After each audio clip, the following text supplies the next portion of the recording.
Hello guys, welcome back to my channel. सत श्री अकाल, गणपति अप्पा मोरिया। तो गाइज आज मैं जा रहा हूँ भांडुप का गणपति देखने और आपको भी दिखाऊंगा और गणपति के दर्शन भी दिलाऊंगा आपको। तो गाइज आज जितना कवर कर सकता हूँ मैं उतना गणपति कवर करूंगा, तो ये बाकी का कल कवर करूंगा। और आज मैं जो वीडियो चालू करने वाला हूँ कोकण नगर के यहाँ से चालू करूंगा। और कोकण नगर का इस बार कोकण नगर राजा इस बार मस्त है, जय मल्लर के रूप में। और उनका जो डेकोरेशन है, थीम है, वो पूरा मस्त लग रहा है। जय मल्लर पूरा थीम लग रहा है, तो आपको उनका दिखाऊंगा अच्छे से जाके पास में। और बाकी वहां से चालू करेंगे, आगे मराठा आगे लाइन से जाएंगे, वो एरिया कवर हो जाएगा। फिर आपको जितना बचेगा उतना आपको कल दिखाएंगे गणपति का दर्शन। आप वीडियो में बने रहो। और वीडियो कसा लागला सांगा मला, छान लागला तो लाइक करा, शेअर करा, कमेंट करा। तो मिलते आपको डायरेक्ट कोकण नगर में। गणपति अप्पा मोरिया।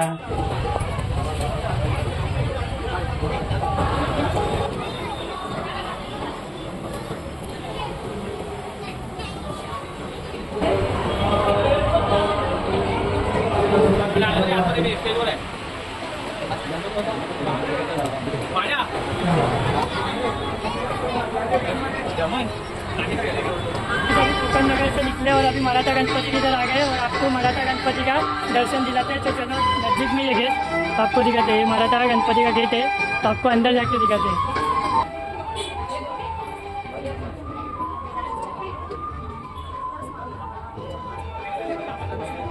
अभी मराठा गणपति से हमको नीचे आ गए और नीचे का रूप बनता है, वो नीचे का रूप दिखाते हैं अच्छे से एकदम बेस्ट स्पॉट दिखाते हैं उसकी का भी। और बाहर से दिखाते पूरा ये मूर्ति होने के बाद आप लोग जाएंगे भांडुप का चिंतामणि जो उनके सामने ही है, वहीं आप लोग भांडुप का चिंतामणि और ये हार्दिक भाई ने बनाया है सावन आस में। और अपने दूध बैठे हैं प्रथमेश दादा, ओ दादा हैरम बाबा। तो चलो गाइस आपको पास जाके दिखाते थोड़ा पास में।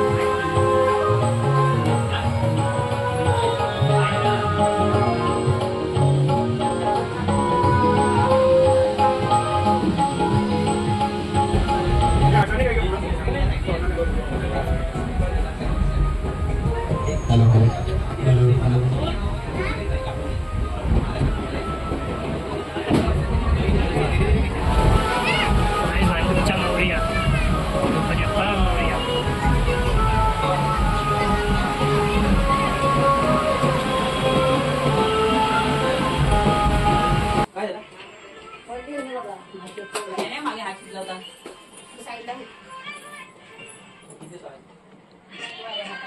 तो गाइस पार्ट 2 चालू हो रहा है गणपति का दर्शन के लिए। तो अभी हम लोग है भांडुपचा महाराजा के इधर। तो यहाँ से अपन पहले देखेंगे गणपति का और डेकोरेशन भी अंदर रुके भारी। उसके बाद जाएंगे अपन भांडुपचा राजा के बाद, तो उसके बाद आगे देखेंगे अपन। तो अभी देखते हैं, आपको दर्शन दिलाते हैं भांडुपचा महाराजा का। चलो इस वर्ष हम आपके समक्ष प्रस्तुत करने जा रहे हैं महाभारत का युद्ध, जहाँ धर्म और अधर्म का संग्राम हुआ। पर इस युद्ध से पहले एक ऐसी कथा जन्मी जो त्याग, भक्ति और शक्ति की अमर गाथा है। ये है खाटू श्याम जी की कहानी, जिन्हें बारबरी के नाम से भी जाना जाता है। आइए उस युग में चलें, जहाँ एक योद्धा ने अपने बलिदान से इतिहास रचा। मां दुर्गाय नमः, मां दुर्गाय नमः, मां दुर्गाय नमः। बारबरीक भीम के पौत्र, एक अद्वितीय योद्धा जिन्होंने मां दुर्गा की कठिन तपस्या की। मां दुर्गाय नमः। आंखें खोलो वत्स, मैं तुम्हारी तपस्या से प्रसन्न हूँ। मांगो, क्या वरदान चाहिए? मां, मुझे ऐसा वरदान दे कि मैं युद्ध में अजय बन सकूं। मैं तुम्हें त्रिकालदर्शी शक्ति और 3 अजूब बाण प्रदान करती हूँ। ये बाण जहाँ निशाना साधेंगे वहाँ संहार निश्चित होगा। जिस पक्ष को तुम समर्थन दोगे वह युद्ध में विजयी होगा। पर यह शक्ति तुम्हारी सबसे बड़ी परीक्षा भी बनेगी। क्या तुम इसे स्वीकार करते हो? बारबरी अपनी मां को दिए वचन के अनुसार निर्बल पक्ष का साथ देने को तैयार थे, पर नियति ने उनके लिए एक अनोखी परीक्षा रखी थी। कुरुक्षेत्र की ओर बढ़ते हुए बर्बरी की मुलाकात एक ब्राह्मण वेशधारी श्री कृष्ण से हुई। यह मार्ग कुरुक्षेत्र की ओर जाता है, जहां हर बाण इतिहास रचता है। इसलिए मुझे ये 3 बाण दिए गए हैं प्रभु। मेरे पहले बाण में भरी लाल भस्म मेरे सभी मित्रों और सहयोगियों को चिन्हित करेगी। मेरा दूसरा बाण उन सभी को चिन्हित करेगा जो इस युद्ध में भाग नहीं ले रहे या निष्पक्ष हैं। और ये तीसरा बाण एक क्षण में उन सभी का अंत कर देगा जिन्हें मैंने चिन्हित नहीं किया। असंभव, मैं नहीं स्वीकारता। आप चाहें तो मेरा परीक्षण यही ले सकते हैं, बस लक्ष्य बताएं। तो ठीक है बार्बरी, लक्ष्य भी तुम्हारे समक्ष प्रस्तुत है। इस वृक्ष के सभी सूखे पत्तों को अपना लक्ष्य बना, परंतु स्मरण रखना बार्बरी, इस वृक्ष का कोई भी हरा पत्ता या कोई भी अध सूखे पत्ते का लक्ष्य भेदन नहीं होना चाहिए। स्वीकार है? आदेश का पालन होगा। सभी अनचिन्हित पत्रों का लक्ष्य भेद हो।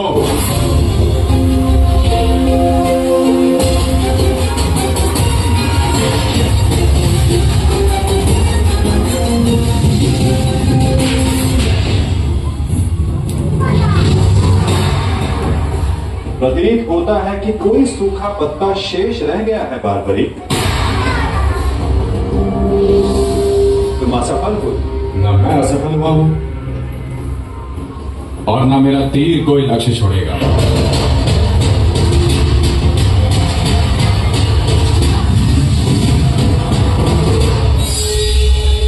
आपके चरण मेरे बाण के लक्ष्य के मध्य में आ रहे हैं प्रभु। आपसे निवेदन है कि आप अपने चरण हटाइए प्रभु, अन्यथा ये आपके चरण को रुक देगा। तो क्या ये बाण अपना लक्ष्य भेदने के मेरे पांव पर आघात कर सकता है? जी प्रभु, शीघ्र अपने चरण हटाइए। ये क्या किया वासुदेव? मेरा वरदान था कि ये बाण कभी लक्ष्य चूकेंगे नहीं। मैं वासुदेव आपके वरदान का मान अवश्य रखूं। देवी, आपका ये बाण मेरा चरण भेद नहीं पाया, परंतु अब से मेरे शरीर का ये भाग सबसे दुर्बल होगा और यही मेरे इस देह को त्यागने का कारण बनेगा। ये सत्य कि बार्बरी के ये 3 बाण अमोघ हैं, परंतु धर्म के लिए ये सबसे अशुभ समाचार है विकोधर। ये युद्ध केवल कौरवों और पांडवों के मध्य नहीं, तुम्हारा स्वयं को दिया गया वचन इस युद्ध को किसी भी दिशा में जाने नहीं देगा बार्बरी। इस युद्ध का संतुलन बिगाड़ देगा। मुझे इस युद्ध में भाग लेना ही है। और एक सच्चा योद्धा युद्ध भूमि से विजय प्राप्त करके लौटता है या वीर गति पाकर। ये युद्ध एक यज्ञ है बार्बरी, और तुम्हें त्याग और बलिदान देना होगा, स्वयं के प्राणों का दान। मैं घटोत्कच पुत्र महाबली भीम पौत्र बर्बरीक स्वेच्छा से अपना शीश भगवान कृष्ण के चरणों में भेंट करता हूँ। भगवान श्याम की।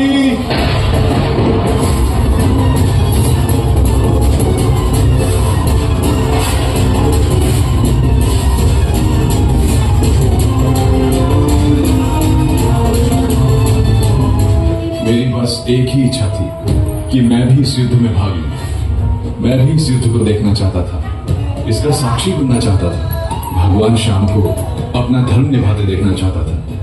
क्या मेरी ये इच्छा अधूरी रह जाएगी? मैं वचन देता हूँ बार्बरी की अंतिम इच्छा अवश्य पूर्ण हो।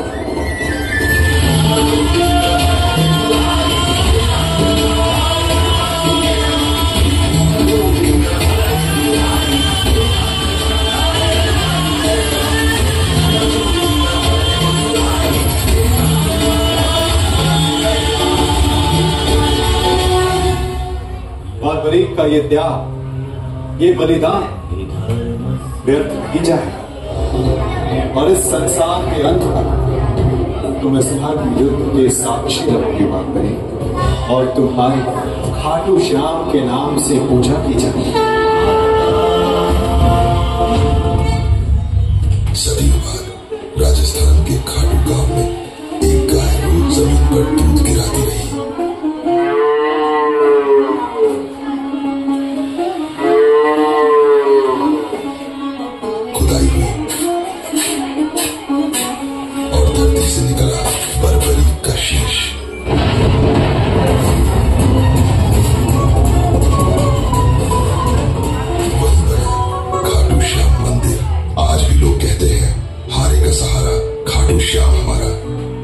टूट जाते हैं, जो थक जाते हैं, वो बस एक बार श्याम बाबा को पुकारते हैं और रास्ते अपने आप खुल जाते हैं।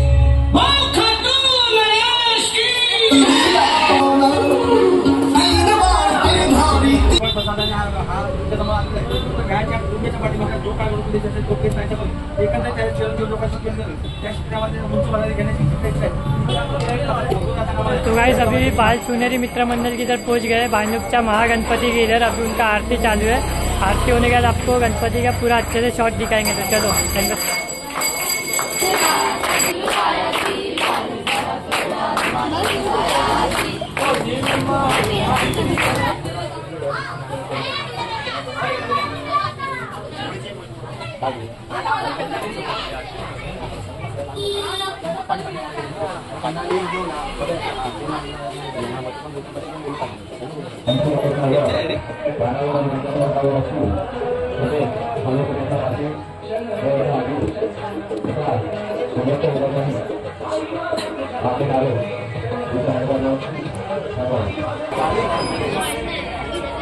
तो गाइस हनुमान नगर से भांडुपचा महागणपति से डायरेक्ट हम लोग साहिल हिल पे आ गए। साहिल का राजा देखेंगे अभी। तो आपको पास जाके दिखाते हैं। अभी हम लोग थोड़ा दूर है तो इनका लाइटिंग है और थोड़ा पास जाके दिखाते हैं। तो चलो मिलते हैं। छत्रपति शिवाजी महाराज की जय। साहिल का राजा। मम्मीला पण बघायचं आहे, मम्मी पण नाही बघली।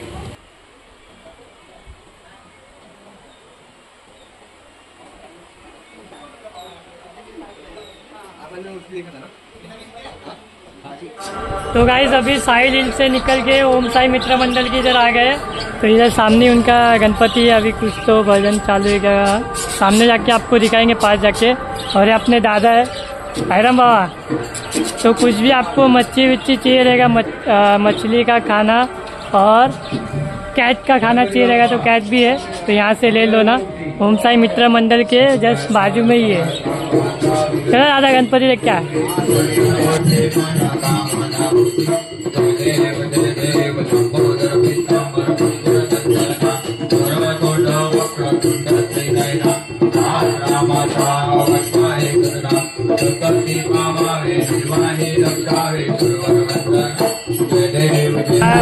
ओम साई मित्र मंडल से निकल के इच्छापूर्ति महागणपति की इधर आ गए। तो आपको अभी इच्छापूर्ति महागणपति का राजा दिखाते हैं। तो जो सामने ये आपको अंदर जाके दिखाते पास जाके।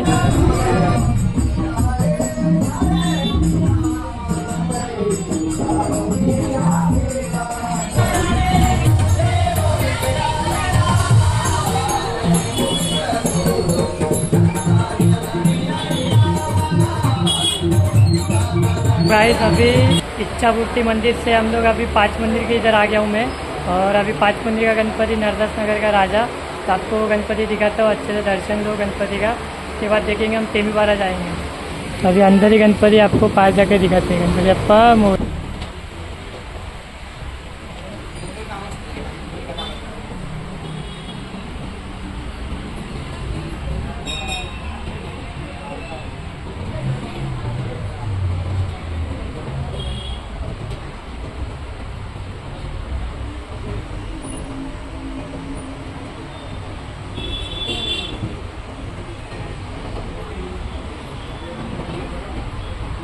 तो गाइस अभी नरदास नगर के यहाँ से आपको आ गए तेमीपारा का भांडुपचा सर्वेश्वर का राजा। तो अभी आपको दिखाएंगे। अभी उनका कुछ है, अभी अपन देखेंगे है कुछ तो टीम है, आपको अच्छे से दिखाएंगे। और ये अपने कार्यकर्ता खड़े प्रथमेश भाई। गणपती अप्पा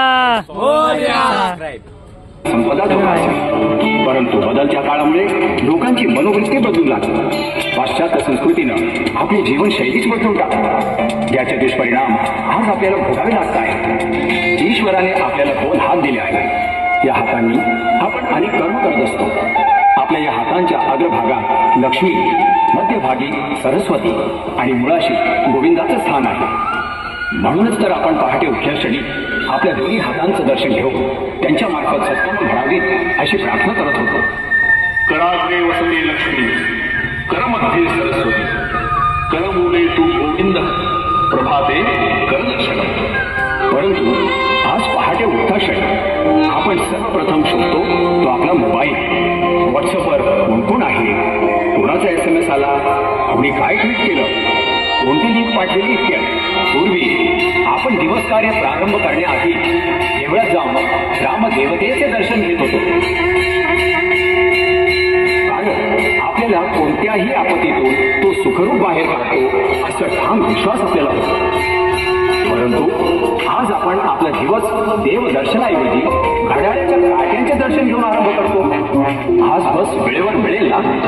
ट्रेनच्या गर्दीतून प्रवास करता येईल? ऑफिसमध्ये 9चा पंच मिळेल ना?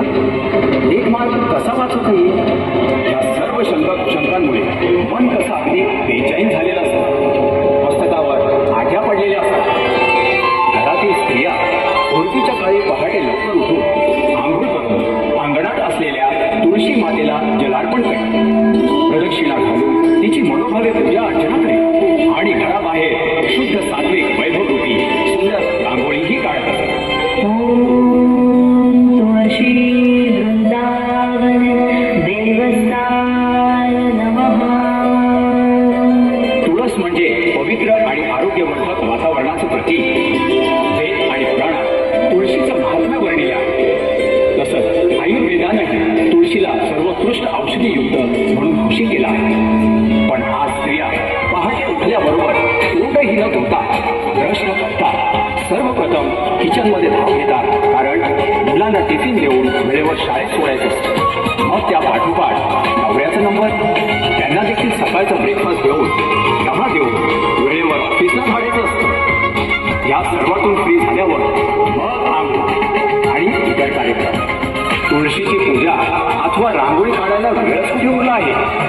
आणि हो, तुळस तरी आहे का घरात? नाही, फेंशुई मनी प्लांटनीच घर सजवलं म्हटलं. उत्तम प्रकृती आणि स्वास्थ्य लाभ यासाठी काही उपाययोजना करणं सुद्धा गरजेचं आहे. पूर्वीच्या काळात आपण रात्री लवकर झोपून पहाटे सूर्योदयापूर्वी उठण्याचे नियम पाळत होतो. पहाटे आंघोळ झाल्यावर सूर्यदेवाला जलार्पण करून अर्घ सोडून मंत्रोच्चारण करत होतो. ओम सूर्यदेवताय नमः. परंतु आज संगणक युगामध्ये कामाचा विस्तार मध्यरात्रीपर्यंत जाऊन पोहोचलेला आहे. कसला आलाय सूर्य नमस्कार? घरात मंगल मांगल्यमय तसंच सुख समृद्धी नांदो म्हणून आपण श्री सत्यनारायणाची महापूजा घालत होतो. ज्यामुळे आपले आप्तेष्ट आणि मित्रमंडळी एकत्र येऊन कौटुंबिक मेळावा साजरा करतो. तर होम हवनामार्फत पर्यावरण शुद्धी, मानव कल्याण आणि निरोगी जीवन मिळवत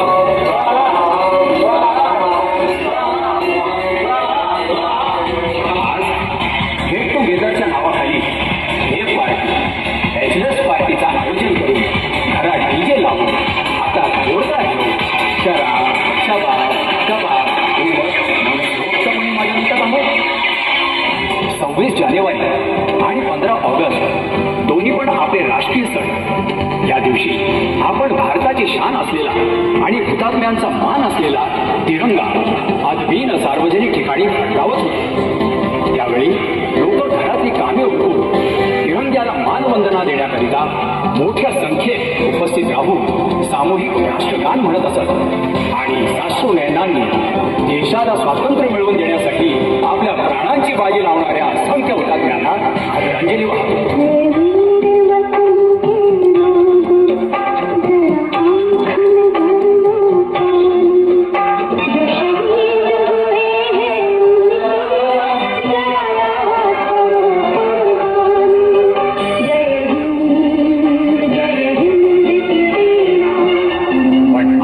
बदलत्या काळात लोकांच्या मनातून राष्ट्रप्रेमाची भावना जणू नाहीशीच होऊ लागली आहे.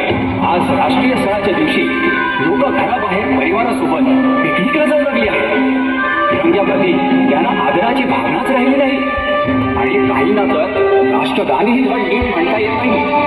युद्धक्षेत्रात आपले जवान अंतिम श्वासापर्यंत ज्या तिरंग्याला जमिनीवर बोट देत नाही त्या तिरंग्याची कल्पना पहा. हीच का आपली संस्कृती? हीच का आपली सभ्यता? हाच का तो भारतवासी ज्यानं भारत मातेला सुजलाम सुफलाम बनवण्याकरिता संकल्प केलेला होता? याद राखा, जर का आपली संस्कृती टिकली तरच धर्म टिकला तर देश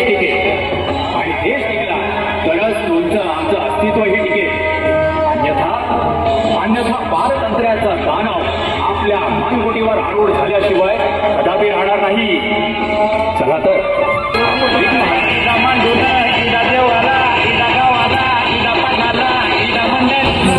तर महाराज की जय हो जय हो।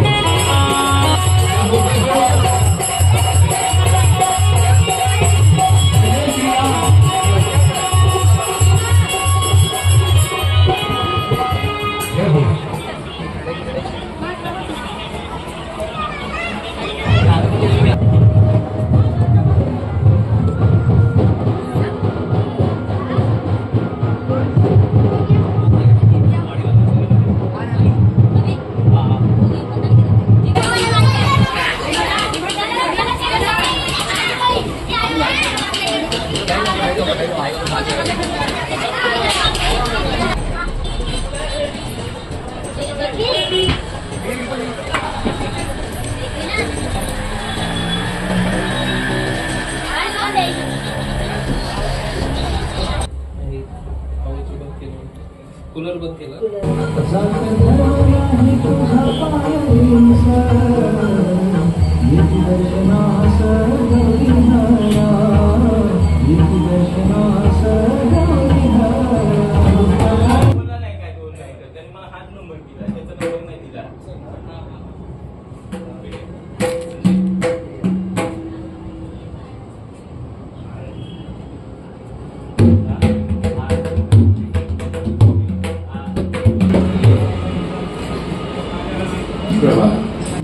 सुख दुःख पाप पुण्य भूक भावना पवित्र वासना सत्य असत्य काम क्रोध मोह मल मत्सर या साऱ्यांच्या अर्कातून वाहतोय एक विलक्षण दाहक दुर्गंधी प्रवाह।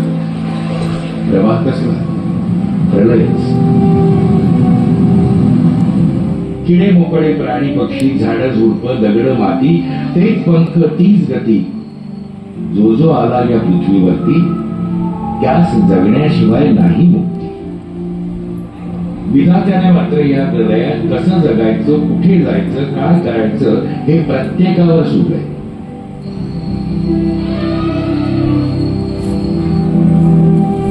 काही योनीतून होते प्रत्येकाची भ्रमंती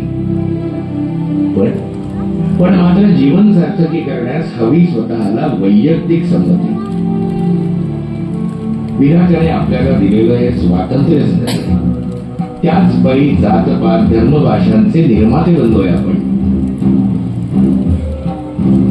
मानापमान हतबलता दुर्बलता इच्छा आकांक्षा अवहेलना यांचे दिग्दर्शक झालोय आपण। विश्वाच्या रंगपटलावर आपणच एक पात्र बनून अत्याचार भ्रष्टाचार आणि गलिच्छ सत्ता पिपासू राजकारणाचा खेळ मांडलाय। शिक्षण संस्कार आरोग्य अधूपांगण अगदी जर्जर केलंय। हवा प्रदूषण लाच लुचपत अन्न वस्त्र भेसळ अंधश्रद्धेच्या काळ्या कुट्ट प्रकाश योजने भयानकरण करते संगीताच्या तालावर आपण सारे कोरस मध्ये नंगा नाच नाचतोय। आपण स्वतः मोठी फेर झालाय। छी छी छी बास आता बास। कालचक्रालाही धाप लागली आहे दिशाहीन झालंय ते। शेवटची घरघर लागली भावंडांचं काय आणि पैसा कुठे? खर तर प्रवास दुबळी न्याय व्यवस्था असमर्थ पालक कुठे राहायचं कुठे जायचं अशा अनेक प्रश्नांचा मिळून अजस्त्र कालियानाथ डंख मारण्यास टपलाय। पण अशा परिस्थितीत देखील कालियाच्या छाताडावर बसून मर्दन केलंय या बालगोपाळांनी आणि एक आदर्श घालून दिलाय या गुणवंतांनी। या सर्वांवर मात करतच उच्च शिक्षण घेऊन डॉक्टर तंत्रज्ञ शास्त्रज्ञ उद्योजक सीईओ वकील अशा अनेक क्षेत्रात उच्च पदस्थ झालेत हे गुणवंत। तुम्ही सद्गुणी असाल तर गुणीजनही तुमच्या पाठीशी उभे राहतात। सामाजिक जाणीव असलेल्या लोकसत्ता महाराष्ट्र टाइम्स सारख्या वृत्तपत्र संस्थांच्या माध्यमातून हजारो आदर्श नागरिकांद्वारे हे महान कार्य काही वर्षांपासून अगोदर सुरू झाले। महाराष्ट्र टाइम्सच्या वर या पंखांना या आव्हानाला भरभरून प्रतिसाद मिळतोय। तसेच लोकसत्ताद्वारे यशस्वी भव सारख्या शैक्षणिक उपक्रमांचा आशीर्वादही लाभतोय. अशा अनेक संस्था उद्याचे तुम्ही घडवण्यास कटिबद्ध आहेत. अशा या नात्यांच्या महान कार्यात जे गुणवंत घडले तेही नाही विसरले. देणाऱ्याने देत जावे, घेणाऱ्याने घेत जावे, घेता घेता पुन्हा देणारे हात बनावे.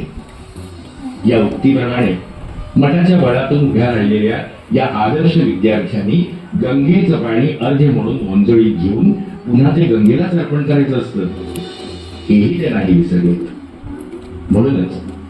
म्हणूनच कृतज्ञ बनून ते म्हणतायत, या मुलांना या मुलांना रंगव्या अनगणव्या.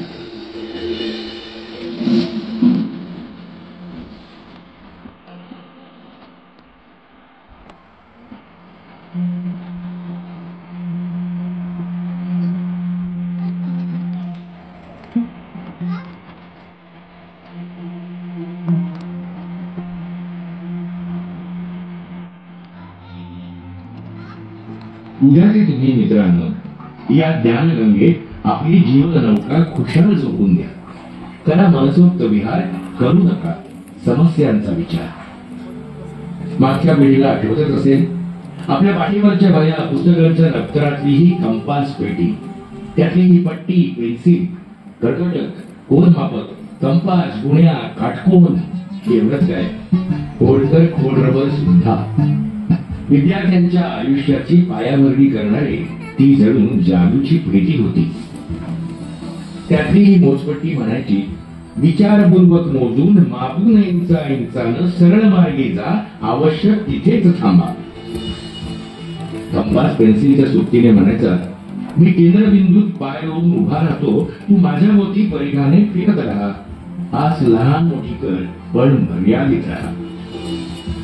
आता कर्कटक कमरेवर हात ठेवून म्हणतोय, लहान मोठी पावलं टाकतोय, समांतराची मर्यादा राखतोय, मर्यादा माझी समांतराची, नको भीती अन्यायाची.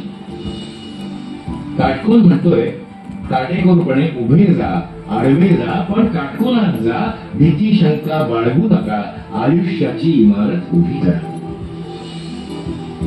कोन मापक म्हणतो, लघु कोन, काटकोन, विशाल कोन, सरळ कोन, सर्व कोन मोजी, उगाच वाद नको, अष्टदिशा मोजून दे. असा या साऱ्यांचा सर्वव्यापी दृष्टिकोन. अशी ही सारी उपकरणं म्हणजे आयुष्याची पायाभरणी होती. तंत्रज्ञ, शास्त्रज्ञ, गणिती कलाकारांची सर्वांचीच ती सुटती. एवढंच काय, एवढूचा पण खूप महत्वाचा हा खोड रबर. मित्रांनो, किती चुका झाल्या तरी घाबरू नका, मी आहे ना बरोबर. खोडून देतो, पुसून देतो, पुन्हा बरोबर करून घ्या. आयुष्यात अनेक चुका होतात, पण या दुरुस्त करणाऱ्यांची सोबत मात्र कायम ठेवा. मी झिजलो तरी माझी कशी मोफत सेवा.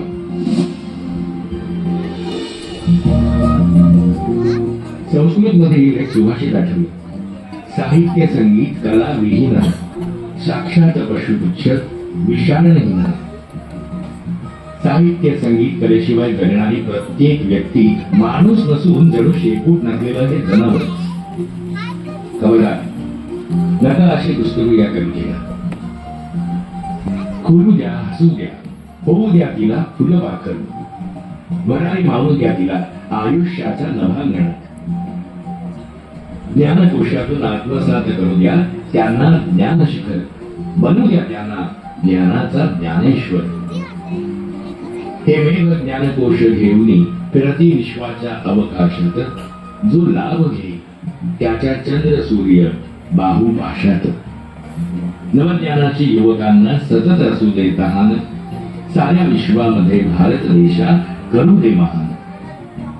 एआयला नसे ज्ञानाची परिसीमा, कृत्रिम बुद्धिमत्ता वाटते मानवावर ही गाजवी न सत्ता. एआयची संकल्पना मेंदू करू घातोय परिपूर्ण भावभावना.